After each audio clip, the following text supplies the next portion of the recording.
मैं जो प्रथम मंगलाचरण के समय दो पद गाता हूं वो महावाणी जी के दोनों पद हैं। नमस्तस्मै भगवते कृष्णाया कुंठ मेदसे राधाधर सुधा सिंधु नमो नित्य विहारिणे राधाम कृष्ण स्वरूपाम वै कृष्णम राधा स्वरूपिणम कलात्मानम निकुंजस्थम गुरु रूपम सदा भजे। अब इसका अर्थ मैं आज पहली बार खोल रहा हूं तो सुनिए, यद्यपि पूरा खोल नहीं पाऊंगा। कारण क्या? क्योंकि एक मंच की मर्यादा है। नमस्तस्मै भगवते, सबसे पहले भगवान शब्द का प्रयोग क्यों किया? मैं नमस्कार करता हूं भगवान को, लेकिन कहते हमारे भगवान कौन से हैं? वो नहीं है आप वाले भगवान। हमारे भगवान कौन से? कृष्ण आया कुंठ मेद से राधा अधर सुधा सिंधु नमो नित्य विहारणे, जो विहार करते हैं। एक तो क्षीर सागर में भगवान विहार करते हैं, लेकिन हमारे जो प्रीतम श्याम सुंदर कौन से सागर में विहार करते हैं? तो राधा अधर सुधा सिंधु में विहार करने वाले हैं। मंच की मर्यादा को ध्यान रखते मैं पूरा अर्थ नहीं खोल रहा हूं।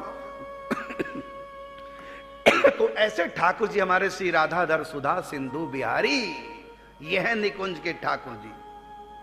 और इन दोनों में अंतर नहीं। राधाम कृष्ण स्वरूपम वै कृष्णम राधा स्वरूपिणम, हमारी राधा श्री कृष्ण रूपणी है और हमारे श्री कृष्ण राधा रूप हैं। बाहर से तो कृष्ण ही दिखत भीतर कृष्ण बने हैं राधा, राधा भी बाहर से राधा भीतर कृष्ण बनी बिन बाधा। यह निकुंज के ठाकुर जी। कृष्ण रूप श्री राधिका, राधे रूप श्री श्याम, दर्शन को ये दो हैं एक ही सुख धाम। ये महावाणी जी में लिखा हुआ है। तो सबसे पहले वंदना किसकी की है? कलात्मानम निकुंजस्थम गुरु रूपम सदा भजे। निम्बार संप्रदाय कहां से शुरू होता है? बोलो, आप लोग निम्बार की हो सब। कहां से शुरू होता है? बड़ा भगवान से, नरसिंह भगवान से, हंस। तो इतनी देर क्यों लगाई भाई बोलने में? एकदम बोला करो और जोर से, मुझ तक आवाज आए। तो निम्बार संप्रदाय की शुरुआत कहां से? भागवत का एकादश स्कंद 24 अवतारों में एक अवतार हंस। तो कहा कलात्मानम निकुंजस्थम गुरु रूपम सदा भजे। प्रथम हमारे गुरु कौन है? हंस भगवान। इसलिए हम हंस भगवान की जयकारा लगाते। साथ में क्या कहते हैं? बोलो, हंस भगवान की, हंस वंश की। हंस वंश का मतलब ये सारे जितने आचार्य हैं सब उसी वंश के, और जिन्होंने भी निम्बार्क संप्रदाय से दीक्षा ली वो सब वैष्णव इसी वंश के हैं। इसलिए हम सब की जयकारी लगाते हैं। बोलो हंस वंश की। ये तो प्रथम क्या है?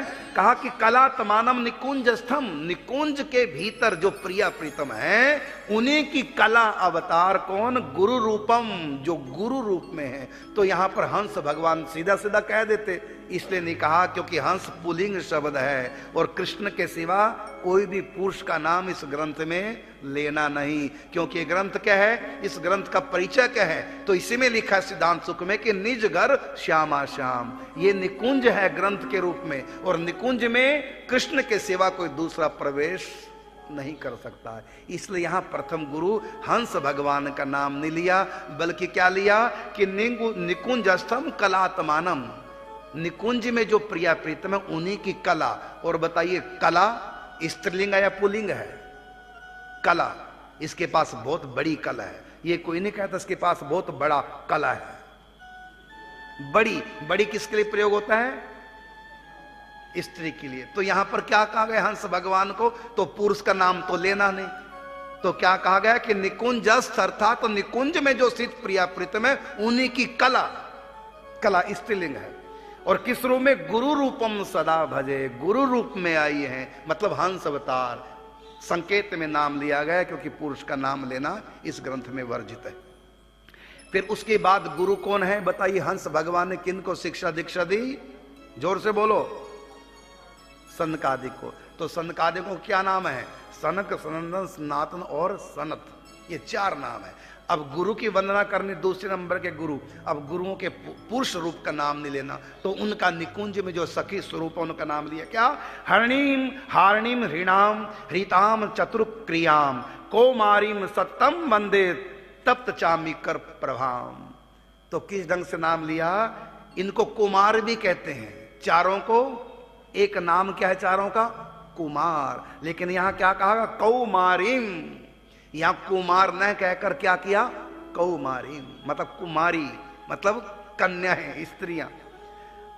और क्या क्या नाम इनके चारों के, हरणी, हारणी, हरिणा और हरिता, चतुर्क्रिया में। इसके बाद देव ऋषि नारद जी हैं।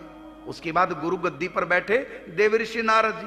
अब नारद जी भी पुरुष हैं और उनकी वंदना कैसे करें, तो उनका सखी स्वरूप निकुंज में क्या है, मुग्धाम स्निग्धाम विददांचा सगदिधाम चतुर्क्रियाम वंदे ऋणि क्रिया भाषाम देव ऋषि प्रमुखाकृतम।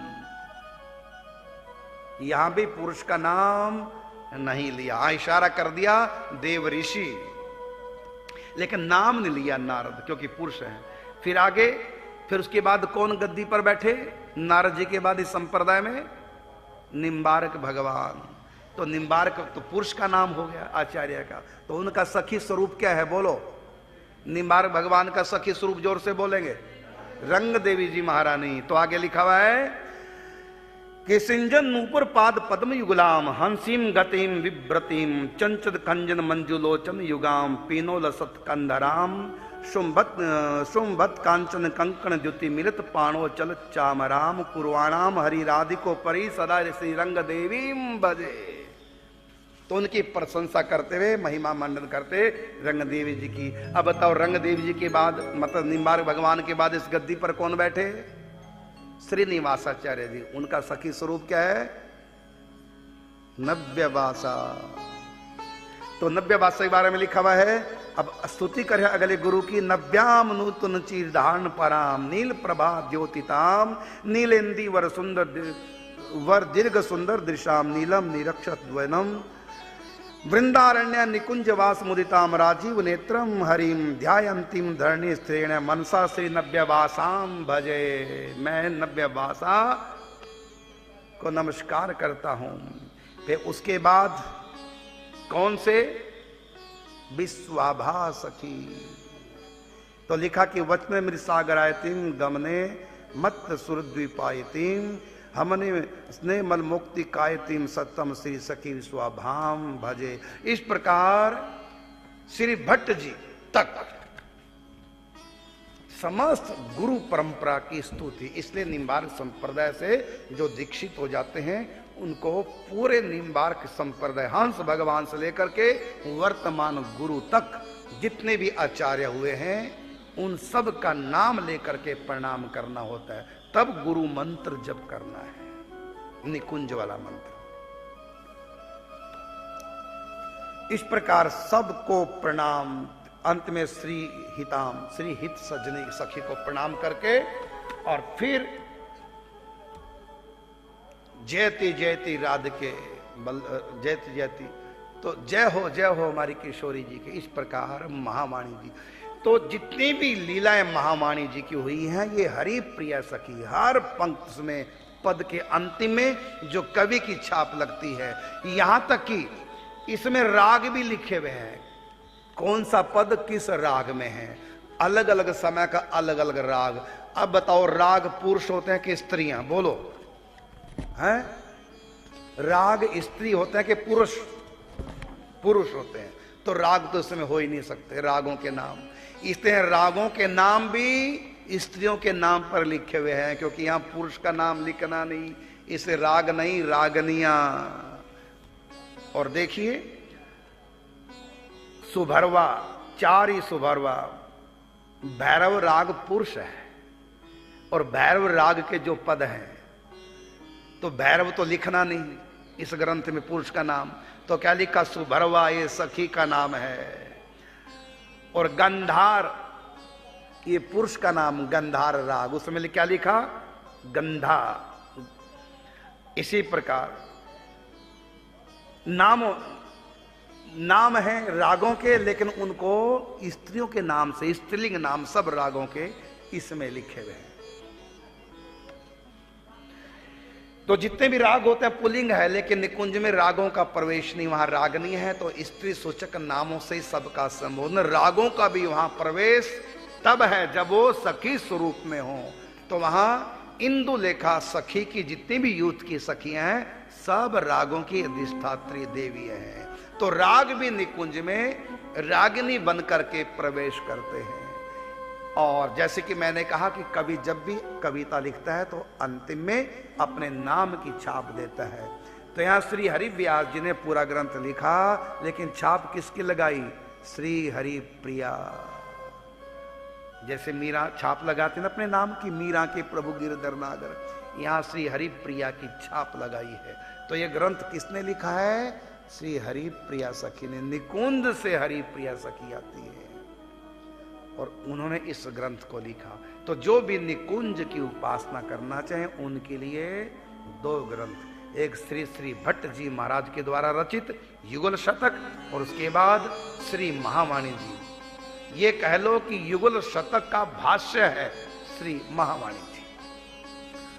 युगल शतक में तो ब्रज की लीलाओं का भी गायन किया गया, क्योंकि ब्रज में पुरुष हैं, नंद बाबा ग्वाल बाल है ना पुरुष ब्रज में।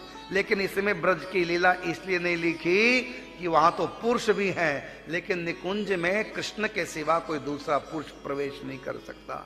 इसलिए महावाणी में केवल निकुंज की लीला है, न यहाँ ग्वाल बालों की कोई चर्चा है, पुरुषों की यहाँ चर्चा ही नहीं है। और यहाँ महिमा मंडन किया गया है राधा रानी का, और राधा रानी के प्रीतम श्याम सुंदर और उनकी सखियां। लेकिन इसका अर्थ ये नहीं निकालना, देखो ये महावाणी जी है, अब इसका हम लोग पाठ करते हैं सेवा सुख का, तो पूरा मोटा ग्रंथ हमेशा साथ नहीं रख सकते, उसके लिए फिर हमने इसमें से निकाल के छोटा छपवा दिया है। केवल पहला अध्याय अष्टयाम, प्रिया प्रीतम की अष्टयाम दिनचर्या क्या है वो इस ग्रंथ में, और इसका भी हमने सरलीकरण कर लिया कि जो इसको भी नहीं समझ पाते, क्योंकि इसमें कुछ संस्कृत भी है और कुछ बड़े क्लिष्ट शब्द हैं ब्रज भाषा के, साहित्य की भाषा के, जो नहीं समझ सकते उनके लिए फिर हमने एक ग्रंथ और बनाया सरलीकरण करके, उसका नाम है सुख सार। ये ग्रंथ है, इसमें भी अष्टयाम लीला प्रिया प्रीतम की ठाकुर जी ने इस दास के द्वारा लिखवाया। इसमें भी आपने देखा होगा, इसमें जो छाप है करुणदास नाम नहीं लिखा, सब में नीचे क्या नाम आया है बोलो? कुंद प्रिया सखी की छाप है, निकुंज की छाप है। इसमें अंतिम में मेरा नाम आया है, क्योंकि अंतिम जो लेख है वो निकुंज से बाहर का है। ये लिखा ना, संवत 70 द्वैसहस ब्रह्म समय रविवार शुक्ल तीज भादो लिखो करुणदास सुख सा। तो ये लिखने के बाद का सन है, किस सन में इस ग्रंथ को पूर्ण किया गया, इसलिए करुणदास नाम लिखा। और शुरुआत में भी चल मन श्री वृंदावन माही, इससे पहले जितने भी पद हैं सब जगह करुणदास की छाप लगी है इस ग्रंथ में। लेकिन चल मन श्री वृंदावन माही यहां तक करुणदास का नाम है, उसके बाद फिर अंदर निकुंज के पहुंच गए, फिर वहां करुणदास न रहकर क्या हो गए? कुंद प्रिया। इसलिए इस पद के बाद जो निकुंज के अंदर की लीला है उसमें कहीं भी कवि की नाम की करुणदास की छाप नहीं है, वो छाप है कुंद प्रिया सखी की छाप।